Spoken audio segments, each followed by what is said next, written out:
يلا هلا 5 3 2 1.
Hello, everyone. Thank you for joining us today. I'm Liasin Ola, the Cleantech specialist at Veritech, and I'll be your host for today. As you all know, we're facing major issues in the cleantech sector, and we need to start acting upon. We need to create a supportive community of experts, partners, NGOs, public and private sectors to help and support startups and entrepreneurs working in the cleantech sector. Uh, Also, we need to help them answer not only local, but also regional and international needs in the sector. The Cleantech Learning Series are being organized by Veritech under the Cleanergy program, which is a program funded by the Embassy of the Kingdom of the Netherlands in Lebanon. The Cleanergy Accelerator aims at supporting ideas and startups working on solutions to the challenges that exist in the cleantech sector. So the team will have to tackle the challenges in transportation, energy, water, waste, or agriculture. Through this program, Beritech is offering the selected startups the resources, the knowledge, support, and the funding necessary to scale and grow. You can check additional info and eligibility criteria on Beritech's website. If you go to beritech.org, you can see under the programs section a program called Cleanergy. You can go there and see all the details and apply. The deadline for the application is for the second batch. Sorry for that.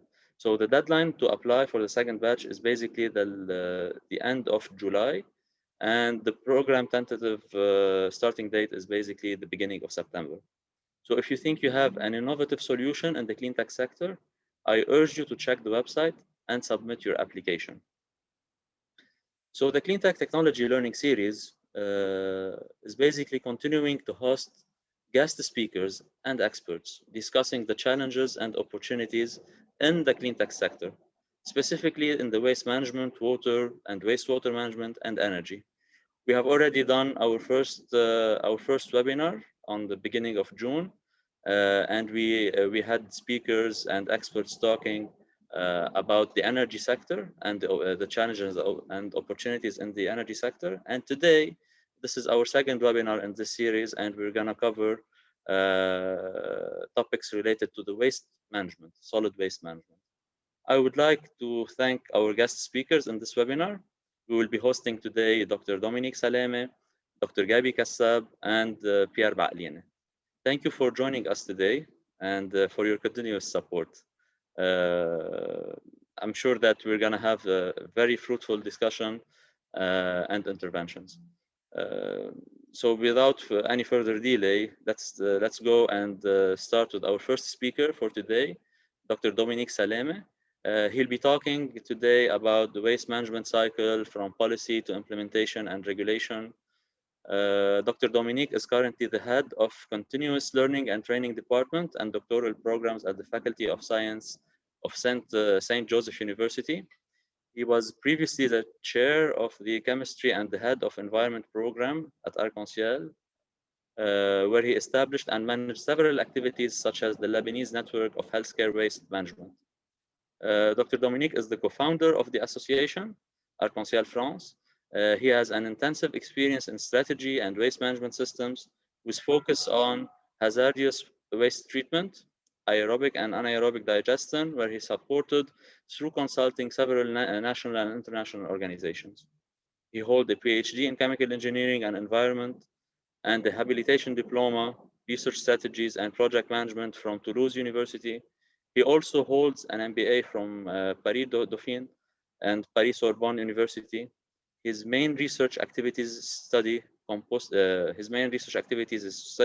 processes, anaerobic waste to energy fermentation, life cycle assessment, and healthcare waste treatment. He was granted as Energy Globe Award winner by Advantage Energy Globe Award. Dr. Dominique, I leave you now to lead on your presentation. You can start by sharing your screen. Thank you very much, Elias, and I'm very happy to be with you today to share some ideas and to discuss together the need for entrepreneurship and proactive initiatives in the waste management sector, solid waste management sector precisely. So I will share my screen. Are you seeing? All is good?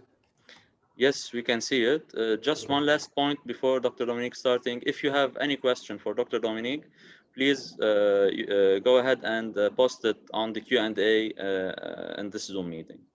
Thank you so much. Go ahead, Dr. Dominique. Okay, thank you very much. So I'm going to start by explaining why I decided to discuss this topic together specifically, which is the policy to entrepreneurship, just to link directly the strategy, the policy making, and the entrepreneurship within the sector, passing through a big milestone, which is research and development and innovation. Today, as our observation in the sector as academicians or consultants or entrepreneurs, there is a big link to be made between the policymakers, the deciders, between the observers of the needs, and between the implementing entrepreneurs. And when I say entrepreneur, for my knowledge, all the system need a new kind of entrepreneurship because there is a lot of need and specific niche where a lot of answers should be implemented. So why am I going to speak about that? Because as observing international benchmarks, there is something very important to describe first, which is the policy cycle in waste management. So there's no need to say that waste management will go in several directions and in very inefficient direction if the cycle goes by this way, which is implementation before master planning, before legal framework, before strategies, and before policies. So the benchmark observation all over the world shows that to be implemented properly, any waste management system in any country, in any industry, in any community should go first starting by policies, then going to strategies, legal framework, master planning, then implementation. I'm going to take just 2 minutes before entering directly to the core to my subject to describe what is the link between all that and the subject. So in practice, policies will lead us to understand why we are doing any activity. And this is a very important question. Let me give you just one example. If I am in a need, in a country need for enhancing the agri-food sector activities, so there's no need to say loudly that we need to enhance the productivity of compost, the productivity of pesticides, the productivity of crops, and the productivity of biopesticides.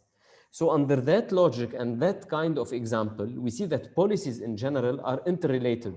So there is no policy for waste management without policy in general for the development of the country. And of course, under that logic, we will understand today where are the needs in waste management activities to support general and economy within the country. And this is a very important question because we are going to ask and to pinpoint some deep pains and problems, such as, do we need to treat our waste or do we need to valorize our waste? And this is two different questions that are going to be answered technically in different answers. So the policies will answer to the question of why are we doing and what will be the purpose of doing what we will do and we will support in activities. Then we go to strategies where it will help us to understand what are we going to do and how are we going to do it, for how much and for how long. So we are going to put some targets in strategies and some volumetric observations and indicators to observe what are we going to support and which initiatives are we going to do. Then we will go to secure that by a legal framework. And just after that, we are going to plan activities. And under the logic of master planning, we must have complete observation of a value chain. And this is why we observe in the master planning the concept of a complete value chain. So knowing the waste, knowing the trends of productivity of the waste, knowing the industry sector, knowing the productivity of community sectors, knowing the productivity of hazardous waste, knowing the interlinkage between the agri and hazardous and other, and so on. And then when we observe a complete value chain and when we design a complete plan to implement in a very comprehensive way a waste management system, we will go to support initiatives and to implement direct solution. The key message here is that any entrepreneur should observe that logic. If not, there is a risk in going to implement an activity just by the desire of doing an activity and not answering directly to a need. And the benchmark observes and highlights that successful entrepreneurs in waste management are those who will answer a direct pain, a direct need in the value chain and a complete value chain. And that value chain will be completed when answering a higher level need, which is the policy to be implemented in a country. So entrepreneurship, to say it all in waste management, should go under four main pillars today as we observe it from outside. So a value creation orientation. Why? Because today we really have a crisis of resources and a crisis of completeness of the value chain, mainly the industrial value chains in the country. So in waste management, entrepreneurship today should go to a value creation orientation, not only to a treatment of waste. So the observation shows that any destructive methods should be avoided. Any enhancement of capacities to enhance the existence on the market of reusable material, raw material, usable material by industry is really important.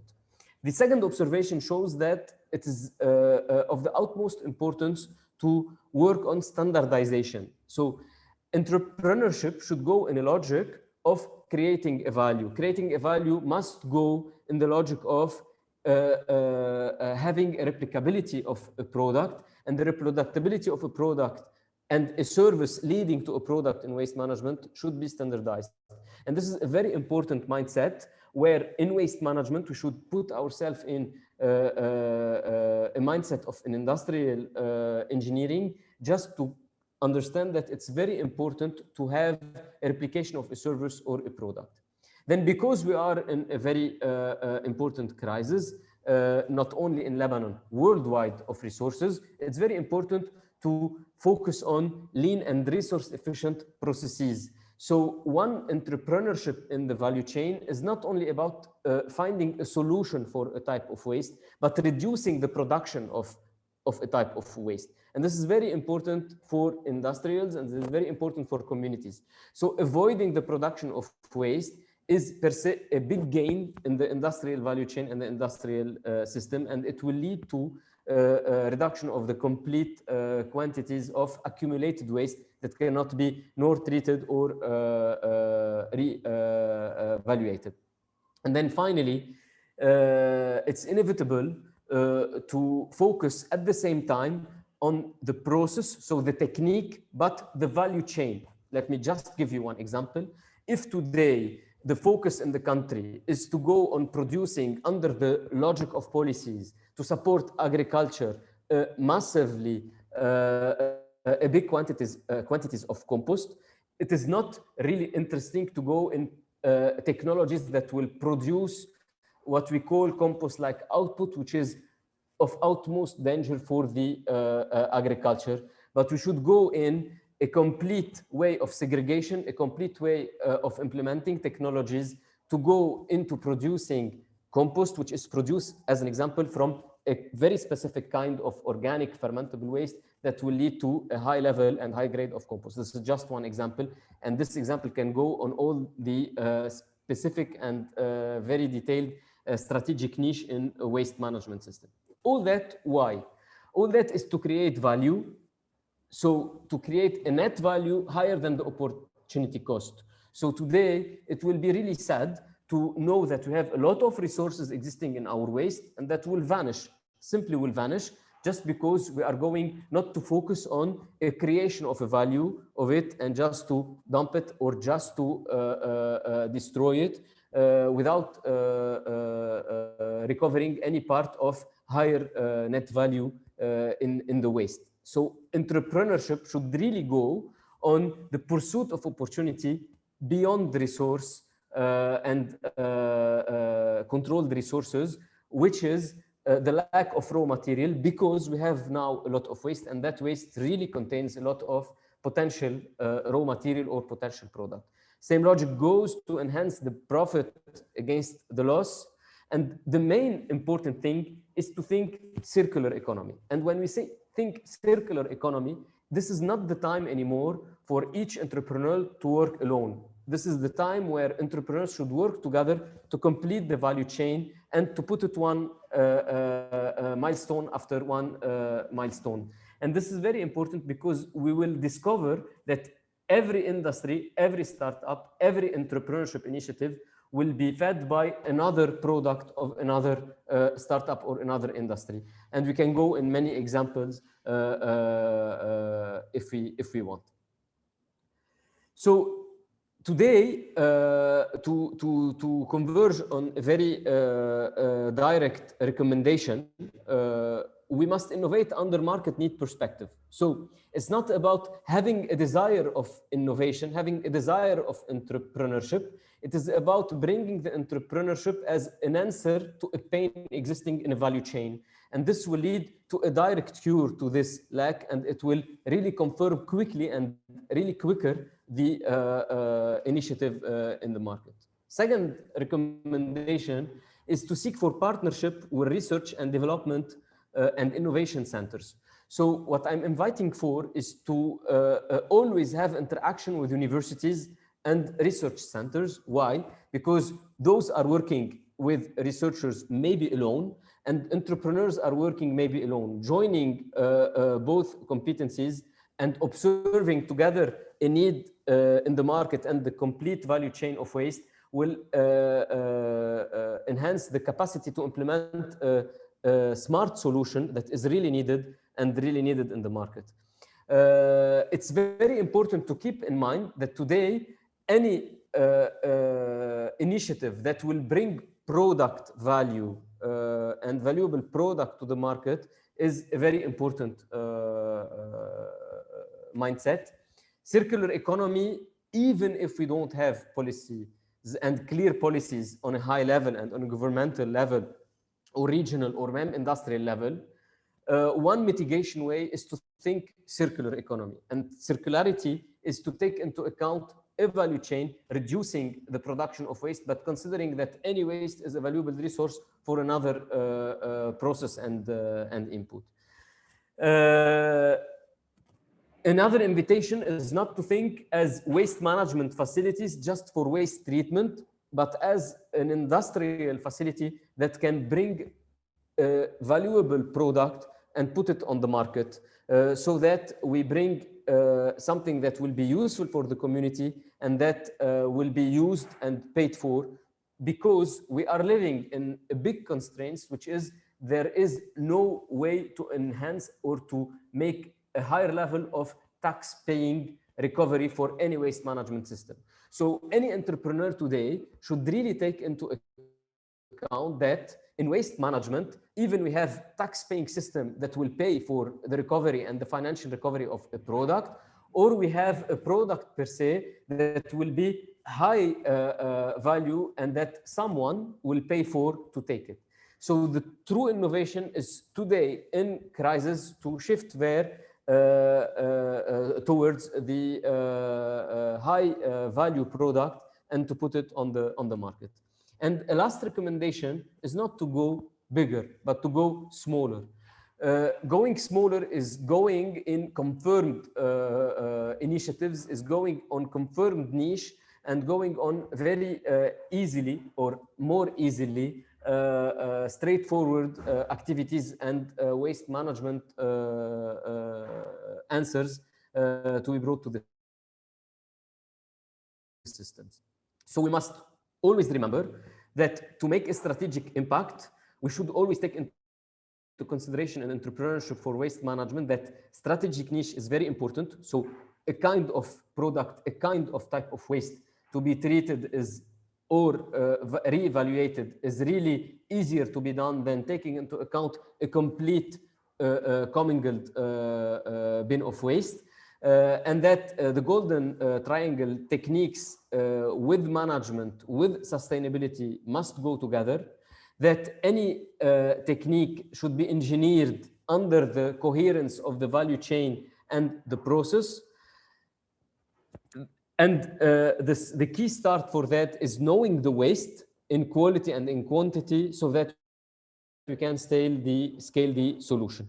And with that, I will thank you for listening to these ideas that are based on the observation of the last initiatives ongoing on the market and the interaction between incubators, startups, universities, industries, and the complete value chain of answering the waste management crisis in Lebanon. Thank you.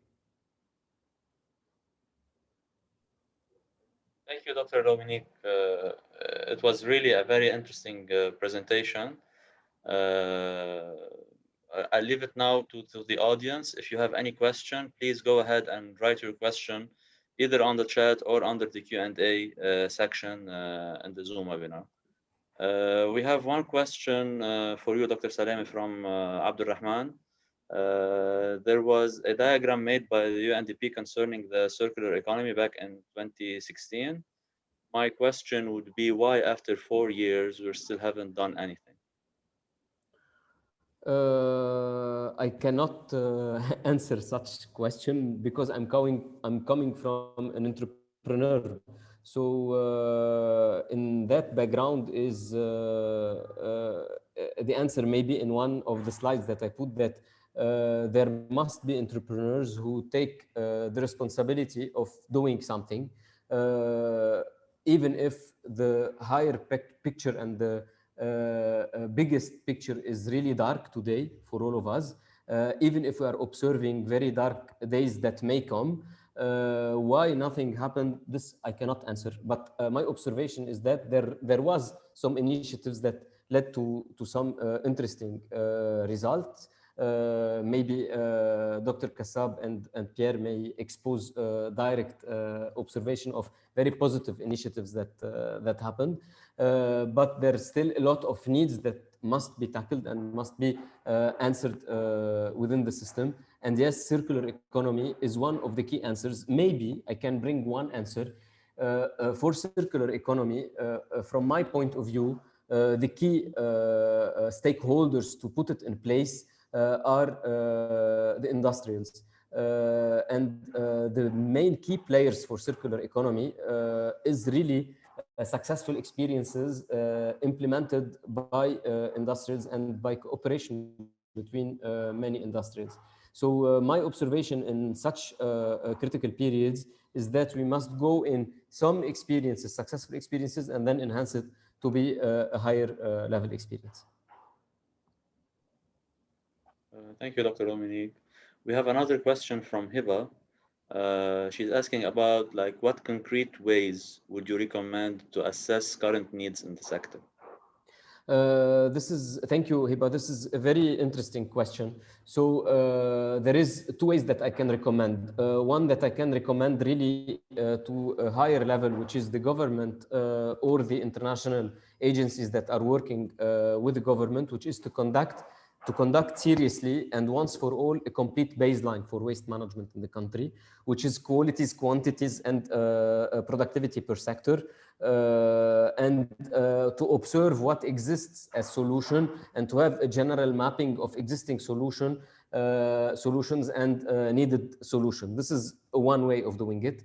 But for entrepreneurs, what I may suggest is to go on a logic of a waste catalog and to screen per sector the productivity of such waste and the solution implemented for the waste, but mainly to check really if by bringing a solution to a kind of waste, we are curing a general pain existing, which will lead to a general crisis in the country, exactly like I'm saying. So under the logic of policy, focusing on industrial enhancement or focusing on reducing the quantities of waste for which the taxpayers are paying today a lot of money and so on. Thank you, Dr. Dominique. Okay, so we're getting another question from Rita. Hiba is saying thank you. Rita is asking, what do you think about informal recyclers, entrepreneurs, in terms of value creation, and could they be integrated in the waste management system in the country? I do not understand as well the logic of informal recyclers. There's informal pickers to recycling. And yes, my observation goes under a benchmark observation, which is yes, in some countries, they were integrated in the system and it can be done. But the key answer is the policy making. So the policy will observe a direct needs in a country such as creating jobs, such as creating a higher capacity for recycling and creating industries and so on. So in the value chain, you will observe that there is the job of the pickers, there is the job of the recyclers, there is the job of transportation, and so on. So they can be under the logic of the policy making cycle. Okay. I think one last question from Johanna. Could you share your view on the current policy framework for recycling businesses in Lebanon? How does it support? Where is it blocking? How does policy need to change to support entrepreneurs better? Thank you for that question. This is as well a very important question. From my observation, policies are really fragmented in Lebanon. So it's not interrelated between sectors. So the very important lack is that the recycling policy should be in link with the energy policy and linked with the agri-food industry energy and with the packaging policy and so on. So one of the lack is that we shouldn't focus on a fragmented strategy, but that must answer a higher picture. And this is where it is blocking. So today, when an entrepreneur will go in like an example, the recycling entrepreneurship, where he will lead it? Is he going to bring an answer to enhance the capacity of production like packaging for agri-food?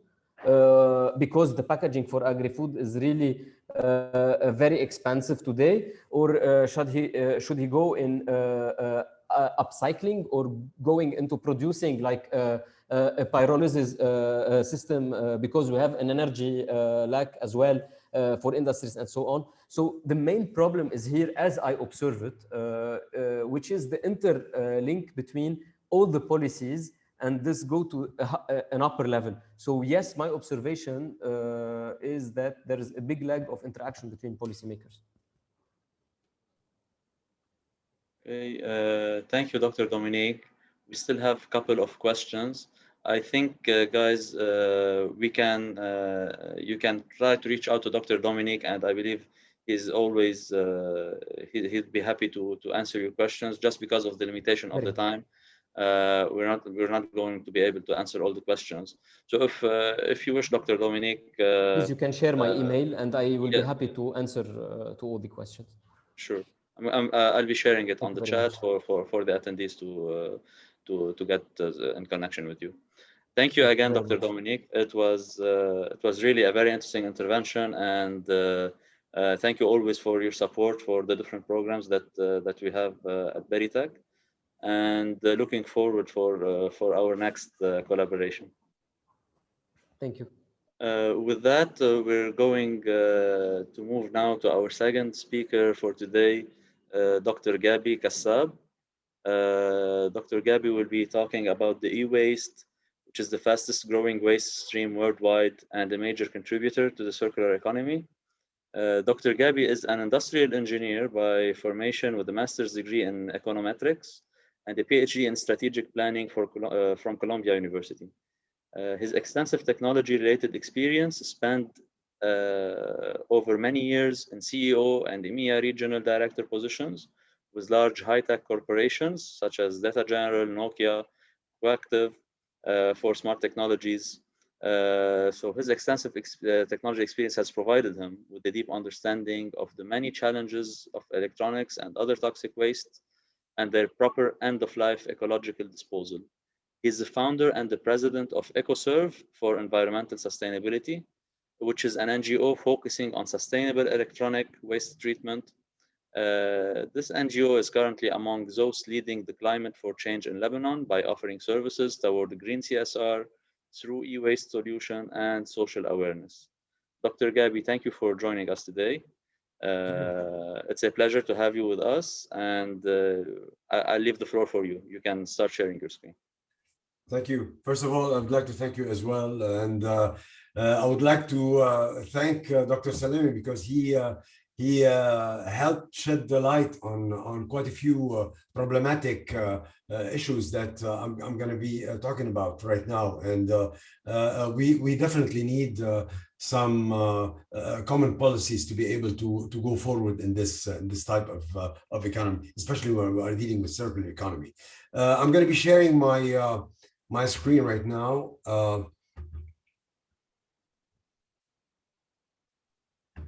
We can see it, Doctor. Okay. All right.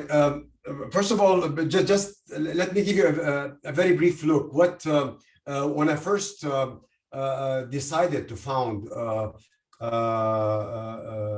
EcoServe, it was basically from a need. First of all, with the many research that we went ahead and did in Lebanon, we understood that electronic waste was highly underestimated.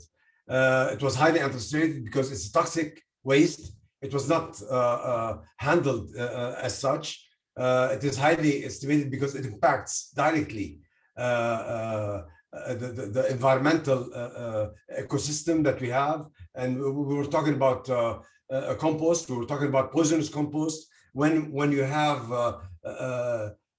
electronic waste crushed in landfills with organic waste, it creates poisonous compost actually. The reason why electronic waste is very important is because, first of all, we are surrounded by electronic waste, by electronics, I'm sorry, in our everyday life. Its obsolescence is becoming lower and lower and lower because of the fact that technology is advancing, and you have new systems, you have new software, you have new hardware capabilities, which makes it the highest growing solid waste worldwide. Let me say, okay, before we get to the statistics, the reason why it is very important as well is because if it's not well handled, if it's not properly disposed of, it holds a slew of poisonous toxins. These toxins are very easily released through because our our weather in Lebanon is highly humid, and it can create all kinds of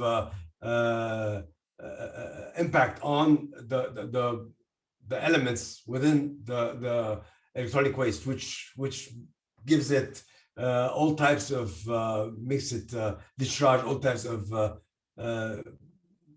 hazardous components in the atmosphere. And just to give you a small example to show you how dangerous and how nefarious it is to the environment, if we take a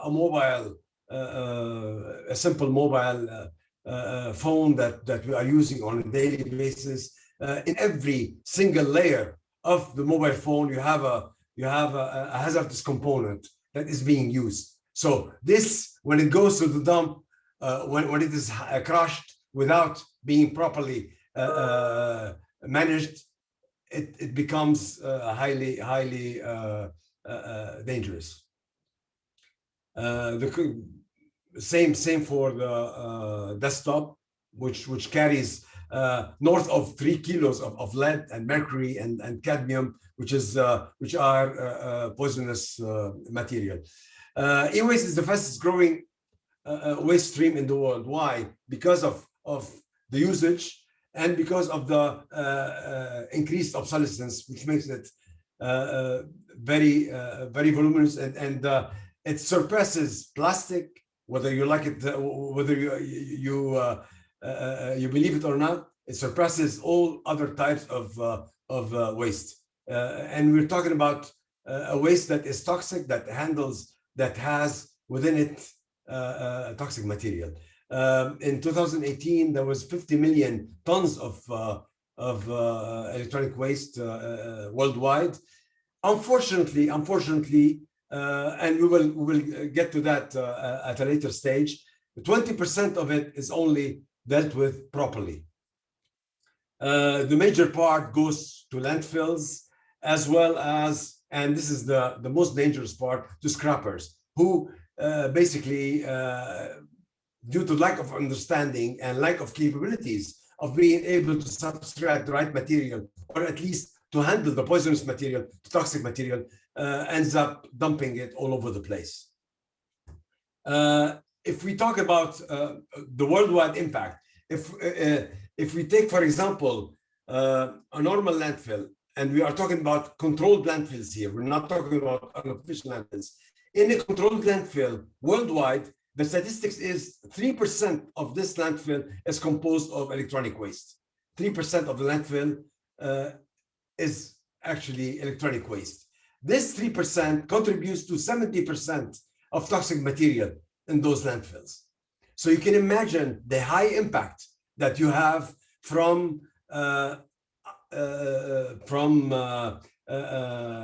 improperly, if you want, disposed of and crushed, haphazardly crushed electronic waste in landfills. It directly impacts ground level water as well as agricultural land and air and sea, of course. In Lebanon, according to the UNIDO, in 2019, the estimated usage, the estimated electronic waste per capita was 8.2 kilograms for Lebanon, which is huge. And it is huge because of the fact that in Asia, the per capita e-waste is 4.2 kilograms. So we are basically at double the per capita, and we are at 1/10 capabilities of handling such a waste in Lebanon. E-waste disposal in Lebanon is very ineffective. First of all, you don't have, we were talking about legislation. The Ministry of Economy of Environment has come up with very good laws. However, the problem in Lebanon are not the laws, it's the enforceability of these laws. The legislation can be great. If they are not well enforced, they don't mean anything at all. And we have seen basically a lot of problems in that respect, which makes it impossible to be able to control such toxic waste. Solid waste companies such as Ramco and so on and so forth are not mandated to handle electronic waste. So in other words, they are not able to separate or segregate this type of waste, which needs a dry area, which needs an area that is not humid, that is not in contact with the water or organic waste.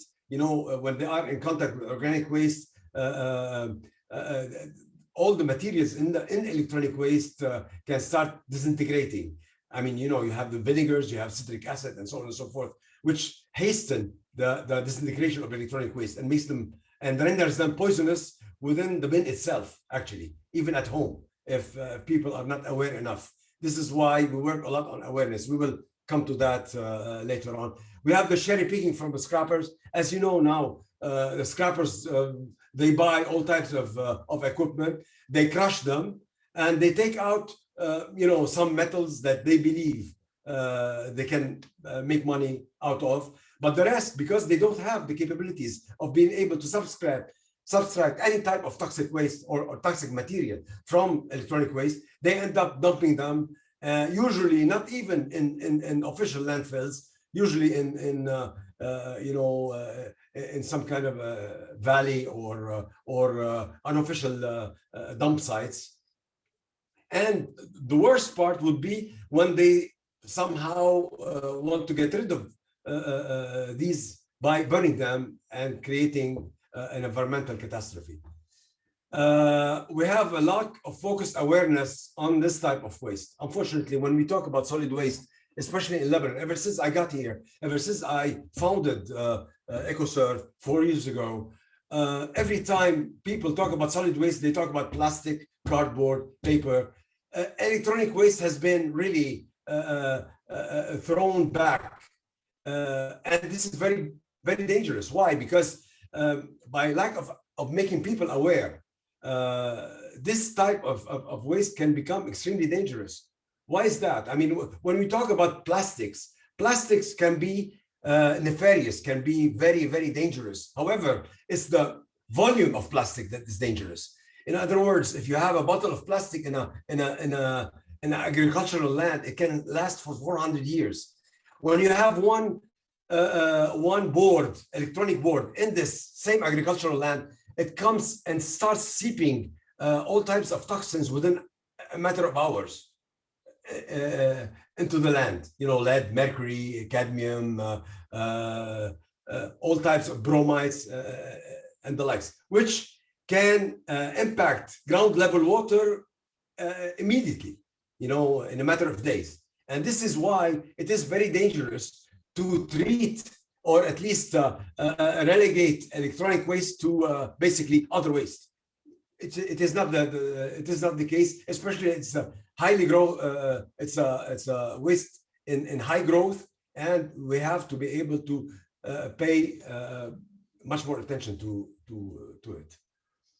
Okay, just to give you a brief run through of how we operate at EcoServe. This will be a precursor to why we feel that electronic waste can be, or we don't feel, it is basically one of the major players in the circular economy. What we do in EcoServe, we collect, we do e-waste collection, we do item segregation, we do material separation into secondary material recovery and primary material recovery. We will talk about the primary material recovery are the component-based sorting. In other words, the boards. These are the components that hold hazardous or toxic material that we cannot, unfortunately, in Lebanon, we don't have the capabilities of recycling them or subtracting them. I mean, some people try to burn and stuff, and they release more toxins than anything they can recover. And this is very dangerous for the economy because these types of material are heavier than air. I mean, they stick around. They stick around in the environment. The next step would be we recycle our plastics. We will get to that later. Recycle our plastics, the metals, and other recoverable parts locally. These are the secondary level material. The primary level material, we have no choice but to packet it in an ecological way and ship it over to our internationally certified recyclers. And we have EcoServe, we have secured back-to-back agreements with internationally certified recyclers that work within the realms of the Basel Convention and other norms, you know, worldwide norms. After that, we whenever we send to our internationally certified recycler, we receive an official certificate of disposal. This is a certificate of disposal needed for all the corporations that we work with, the banks, especially, for example. This is part of their corporate social responsibility reporting. The CSR obliges you to know, you as a polluter, where is your waste going? Where is your pollution going? What have you done with it? Especially when it holds toxic material like electronic waste. So every type of material has to have a traceability. If you don't have a traceability, this means that you are haphazardly doing away with these things and creating an environmental problem that will appear very soon. I mean, all over the place, because you know, ground level water is everywhere. The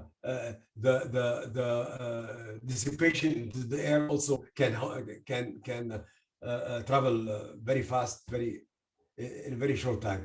Now, to be able to encourage the households to properly dispose of their electronic waste, we have done a series of workshops. We have in 2019, for example, we have done north of 90 workshops in universities, clubs, municipalities, hospitals, so on and so forth. And we have established a network of disposal, our drop zone network, which currently is at around 120 drop zones, and it's growing. we are covering the totality of the Lebanese territory from deep south to deep north. This is basically to help or at least assist the household in getting rid of their electronic waste. What is happening is that most of the household, for example, when they have an old desktop and they feel that there's no way they can take it to anywhere else, they keep it at home to collect dust and start, if you want,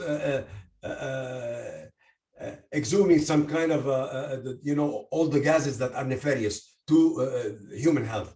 What we are telling them, bring them to our drop zones, and we will treat them accordingly. We have a truck that covers every part of the fifth divisions of Lebanon on a daily basis. Also, to be able to complement that, we have introduced an application which gives a near me option, and it gives us also it provides the households, for example, because before the Beirut explosion, we did not take white goods. Now we after the explosion and after we have had a lot of requests from citizens, we are taking white goods. Because of that, we have done a collection. We are accepting collection requests whereby we can send the truck and collect the white goods from homes to make it more practical for these people to get rid of them in a safe fashion. Now, coming back to what Dr. Salemi was talking about in the circular economy, the e-waste, electronic waste is extremely, extremely valuable for the circular economy. Why is that? First of all, if we take the primary material, which is something that we are not handling in Lebanon yet, hopefully we will be able to, after we have a higher awareness as well as higher volume within the country, to be able to justify or feasibly justify a recycling plant within Lebanon. If we take this material, we have what we call the urban mining. This urban mining takes all kinds of minerals from these boards, and this urban mining costs about between 40 to 50% less than the normal virgin mining, and it's less. It's more environmentally feasible. So it's more sustainable. It's less environmentally a threat to the environment. So the footprint, the carbon impact is much lower, and it is the future of. I have been in managing positions in very big corporations, and we had this challenge of electronic waste disposal years ago, more than 30 years ago. This is a challenge, and now most of the producers are trying to find ways to reutilize this type of because these materials are not going to disappear; they will stay on boards. Now we have more challenges because now with the introduction of the PCB, the printed circuit boards, you have boards that you cannot basically, or the scrapper cannot basically take anything from them. So what does he do? He burns them, and not only does he waste resources, he also pollutes and creates havoc. In Lebanon so far, EcoServe has been adamant into finding circular economy solutions for the secondary level material. We're talking about iron, the metal, and the plastic, which is a big challenge because electronic plastics is not a plastic that your legacy plastic traders in Lebanon buy or take or use. Why? Because it has a brominated material, which is the fire retardant. This fire retardant, when burnt, can hit the human immune system. And unfortunately, most of the scrappers burn those out of ignorance, basically. And it's not easily recyclable because you cannot come back to the virgin polymers. Now, in our research, we have started a negotiation now with Chicago University, and we are now in the process of finalizing an NDA with them. They have found a chemical process whereby they can separate this bromide from the virgin polymer of the plastic. And by doing so, we will be able to either trade the virgin polymer or recycle it, into benches for municipalities, hospitals, into at least a local product that we badly need now in Lebanon, that our import dollar is so expensive. Okay. Yeah, we still have 1 minute for the presentation. 1 minute. All right. Okay. Okay. As part of our new circular economy, in Lebanon, the circular economy, basically, we go from distribution, consumption, collection, and then in the recycling, we don't even profit from recycling.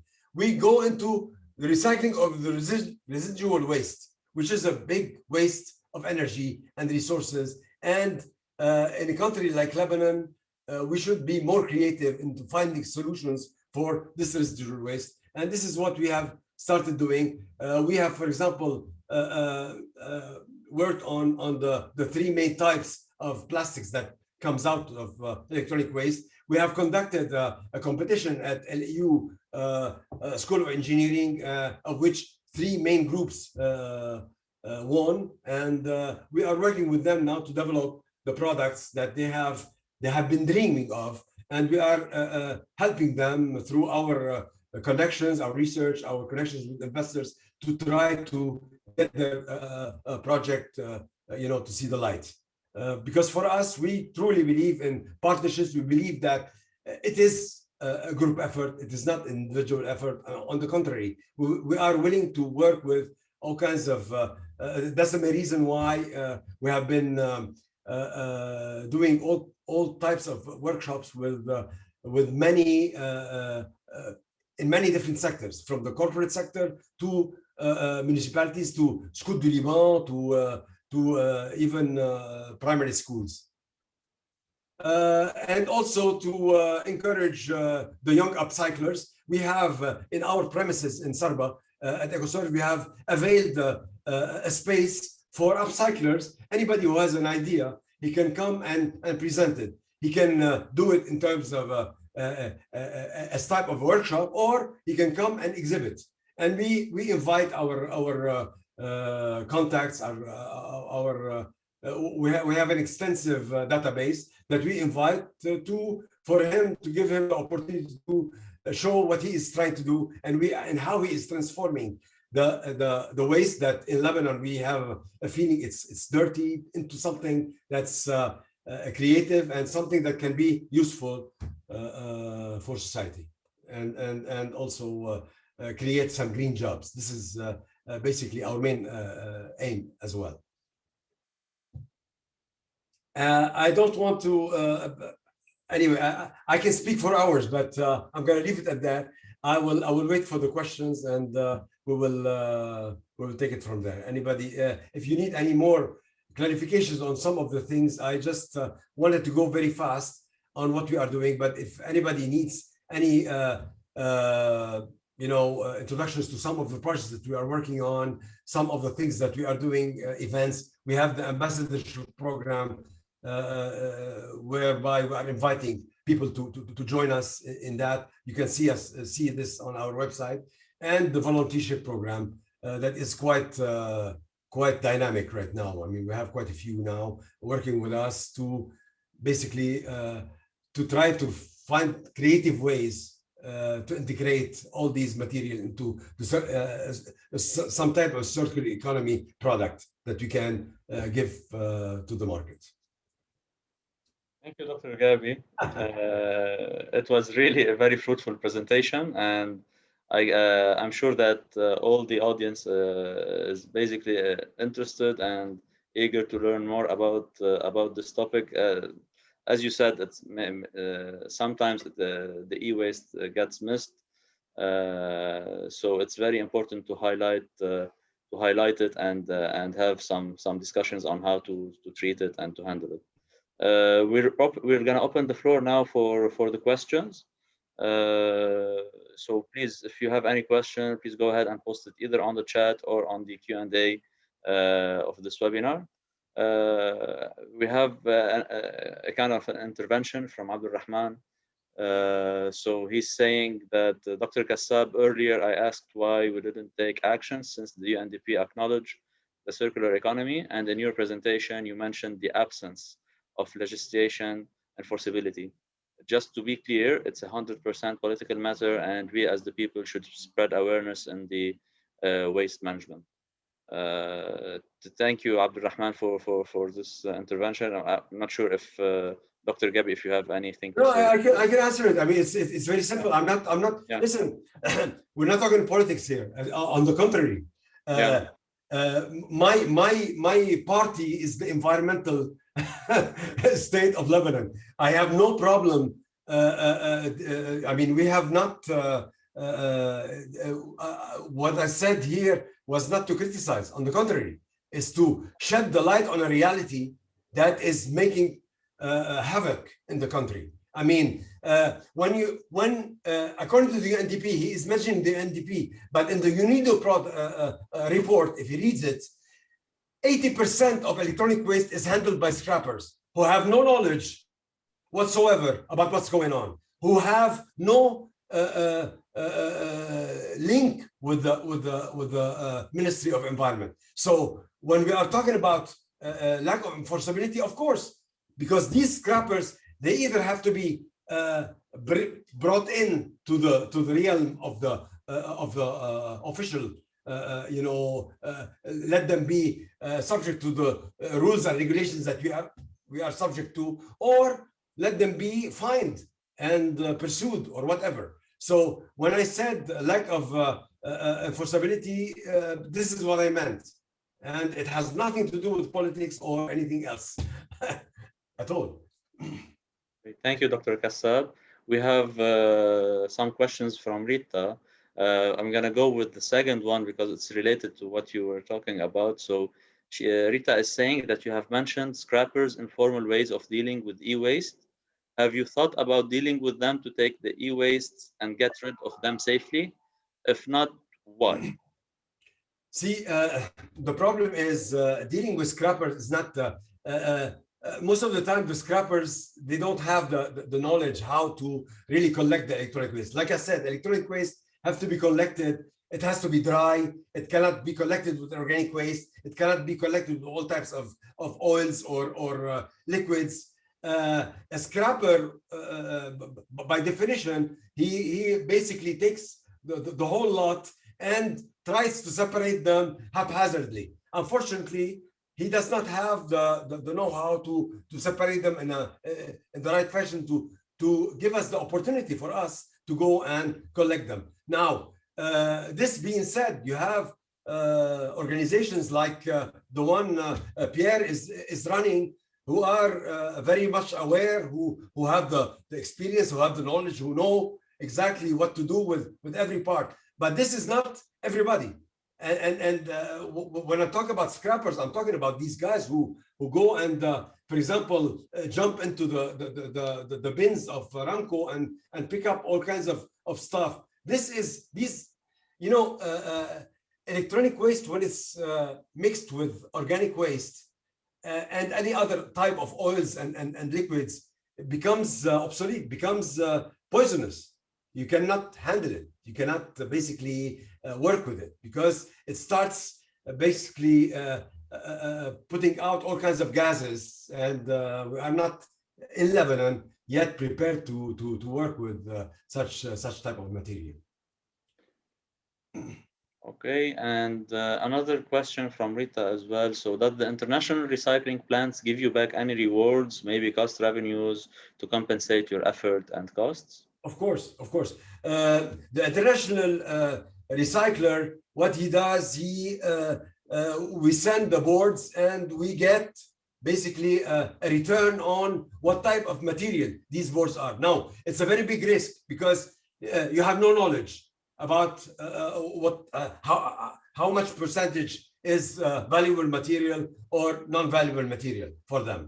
But yes, so far it hasn't been very profitable. Let's say we are barely able to cover our overheads. However, we feel that with the right awareness, the right coordination between all the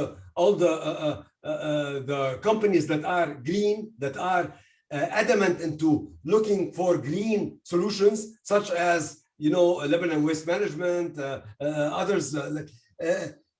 Then we will be able to get high volumes and provide green jobs as well in this respect. For the time being, unfortunately, it's not a very profitable venture so far because of lack of legislations and all that. So. Okay, thank you, Dr. Gabi. The sort of question was related to the collaboration with the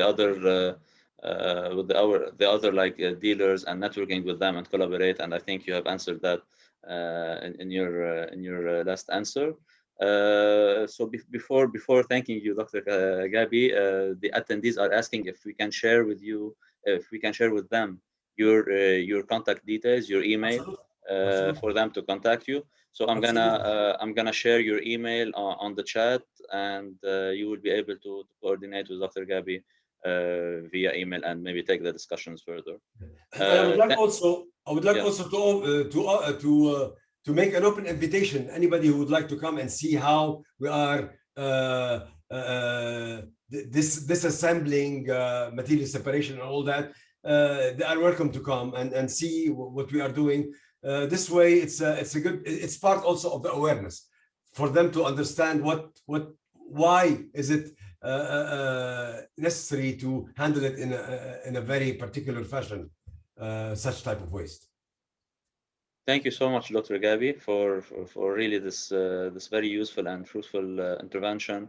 And we're definitely looking forward for more collaboration between the audience, yourself, and definitely with Veritech and the startups that we're helping at Veritech. Hopefully, we're going to do lots of collaboration in the future. Thank you again for being with us.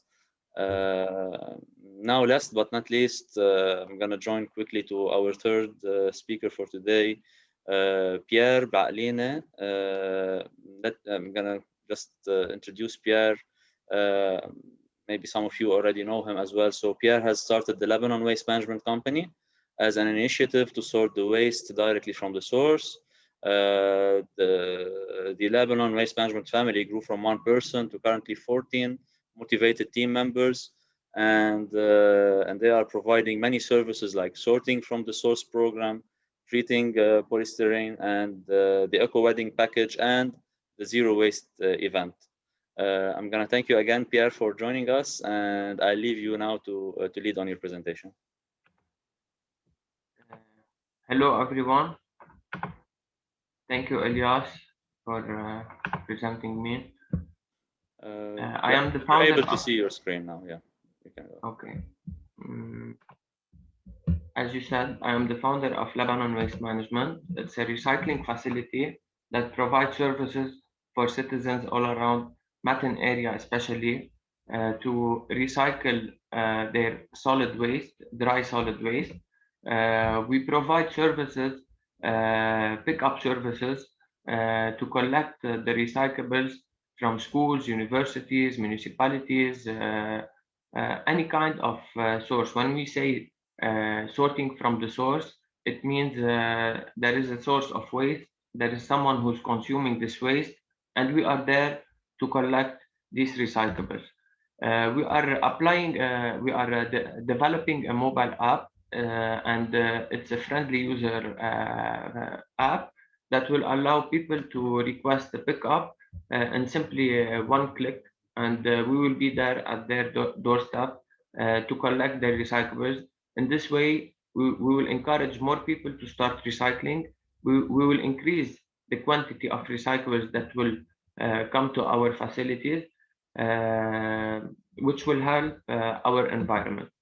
We now currently we are working with Brumana municipality, Dvorshwer, Limrouge, Holiday Beach, Bet Mesek, and we are generating more than 115 tons of recyclables per month instead of ending in the landfills and polluting even more our country. We all know that our country is the fifth most polluted country in the world. By our work, we are trying to decrease this level of pollution. As you can see now, we are the only recycling facility in Lebanon, the first and only that recycle polystyrene.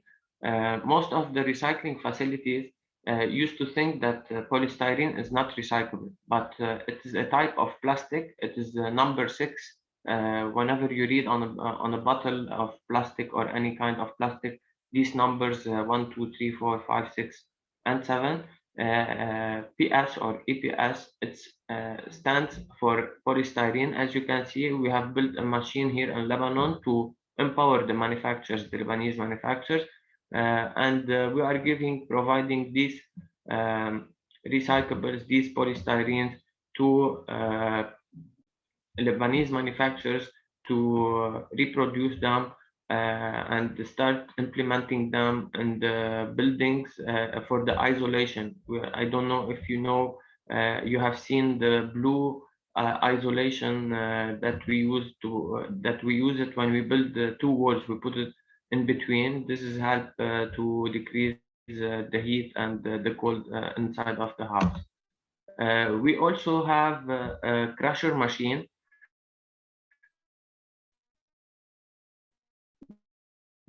that turned the sand, the glass into sand to build our home. It is a replacement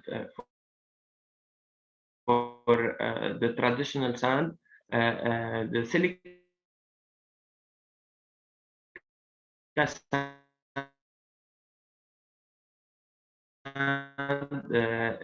it's the origin of glass. So we have used this machine to crush the sand because we don't have any recycling facility in Lebanon that recycle in a mass quantity the colored glass. Thus, we are crushing them and turning them into sand.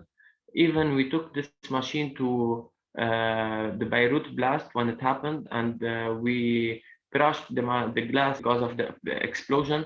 And people around Mdawar, they used it to rebuild their homes. So from the crash, we tried to give positive vibes, to do something innovative and help people to rebuild their home from the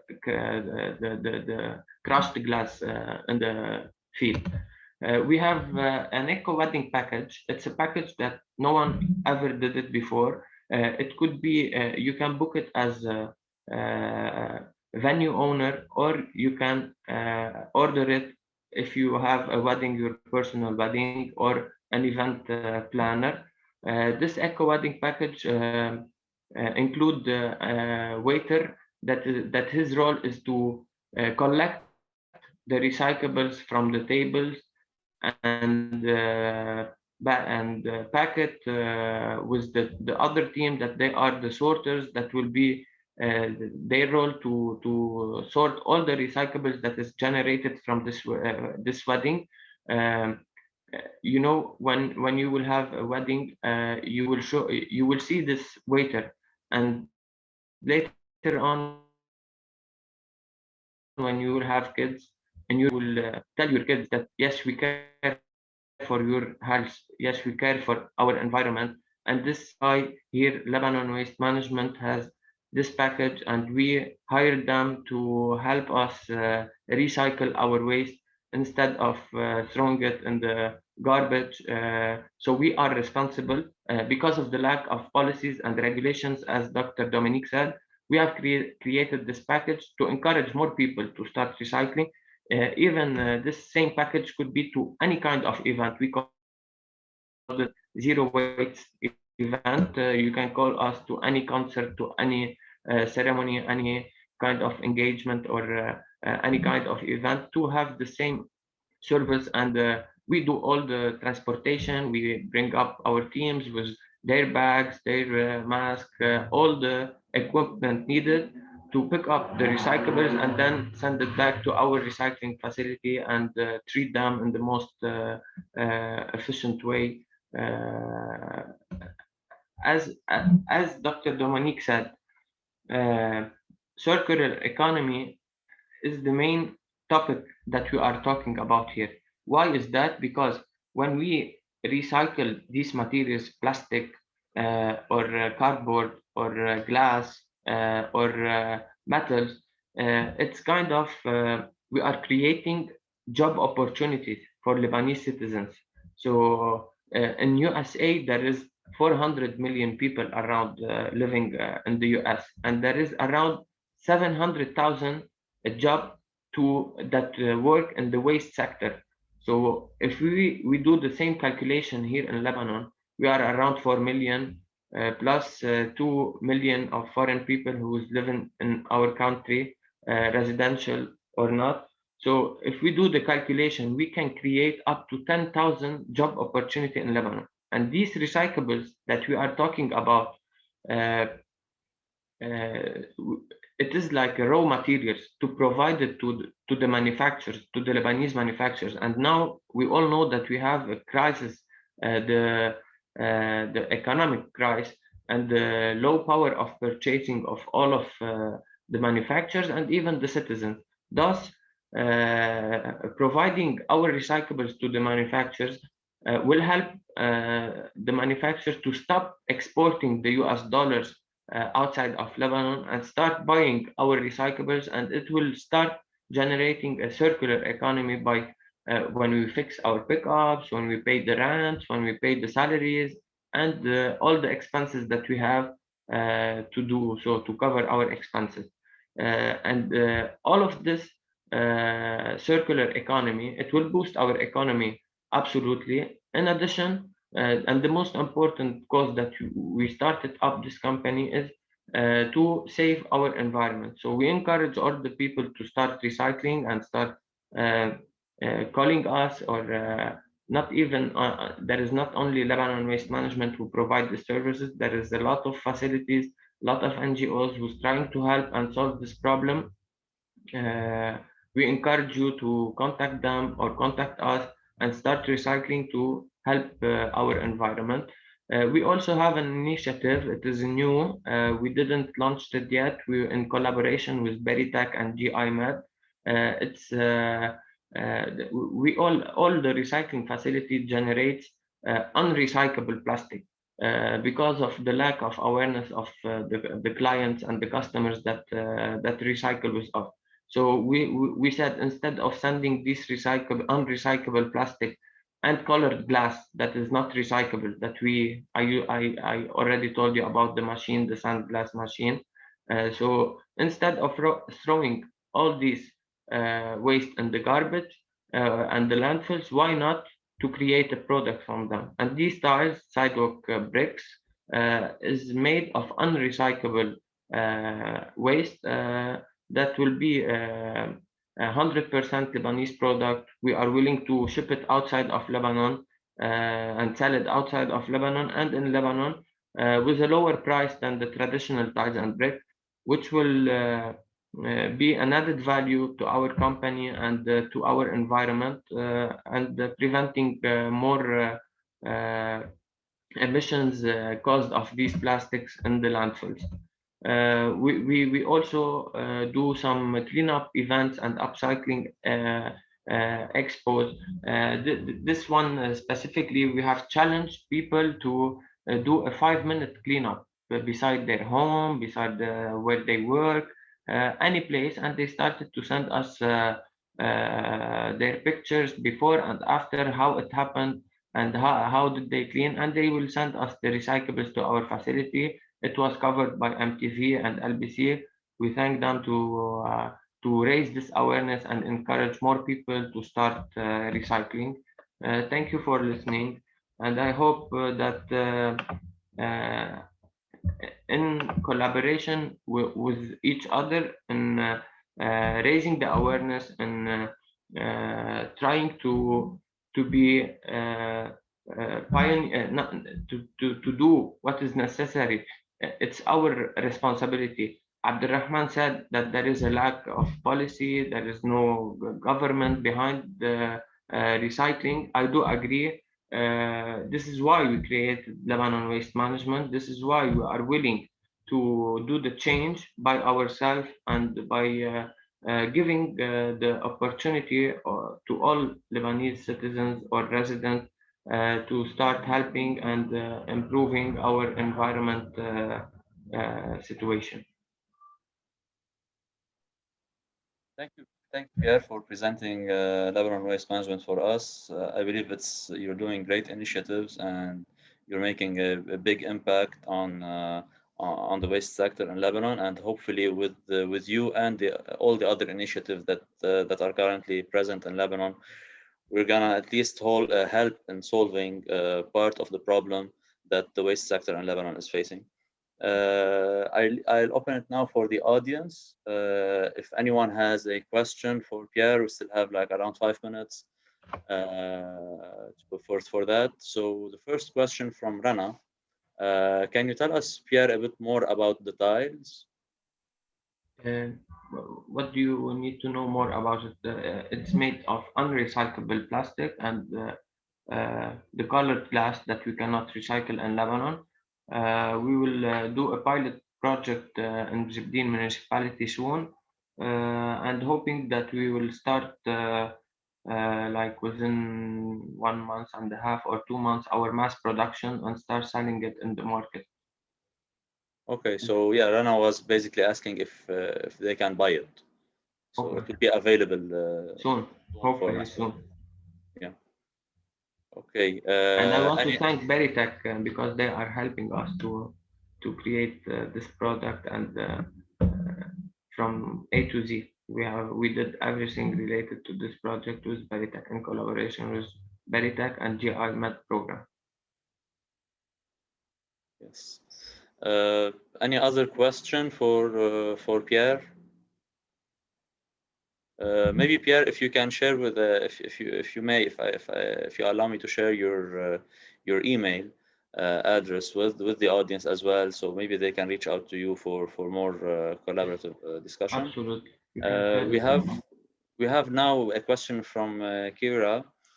Mr. Pierre, thank you for your intervention. Is food waste valorized or taken into consideration in your company? No. Unfortunately, no. We are specialized in solid waste. There is Compost Baladi, there is Ziad Abishaker, who's working in the food waste and turning it to compost and using it in agriculture, but we don't recycle food waste. Okay. And there are also new initiatives coming also for the organic waste treatment as well. We have at Beritech a few startups as well working on that. They are also working on getting like their mass production running. So you will start seeing them more and more on the social media. Tanyus is asking, how can we get in touch with Lebanon Waste Management? You can contact us on our number. I will write it down on the chat, 81312186, and you can check our Facebook and Instagram pages. It's Lebanon Waste Management. You can talk to us on a direct message, and we can answer all your questions. And I want to take this chance and invite all of you to join to come and visit our facility at Baushri Industrial City. You can see all the process. You can see how we are working, and even on our social media, we always post on videos or pictures. How are we working? What are we doing? What our machine do? Because people always ask what happened to this waste. it will end up in the landfill. They don't have a trust they don't trust any, especially the main people working in the main contractor working in Lebanon. So this is why we post everything, and we invite people to come and see our facility, how it's running, to increase the level of trust between us and the citizens and our clients. Okay, and the one last question from Rita. So, do you have any special solution for mixed waste, like coffee bags, for instance, which is composed of nylon, aluminium, stick together? Yes, this specifically, we will use it with our tiles. We will crush it and we will use it in our tiles that we have created, and you have seen it in the presentation. So all kind of chips bags and coffee bags, we will crush them and we will mix them in our production of tiles. Okay, thank you so much, Pierre, for being with us today. It was great to learn more about what you're doing at Lebanon Waste Management, and looking forward for more collaboration. And wish you all the luck in your current and future projects. Thank you for your invitation. Before closing, please keep in mind that the deadline to apply for the second batch of the Cleanergy Accelerator is the end of July. So if you think you have an innovative solution in the cleantech sector, I urge you to check the website and submit your application. Thank you again for joining us today, and stay tuned for the content of our next webinar, and hope to see you soon.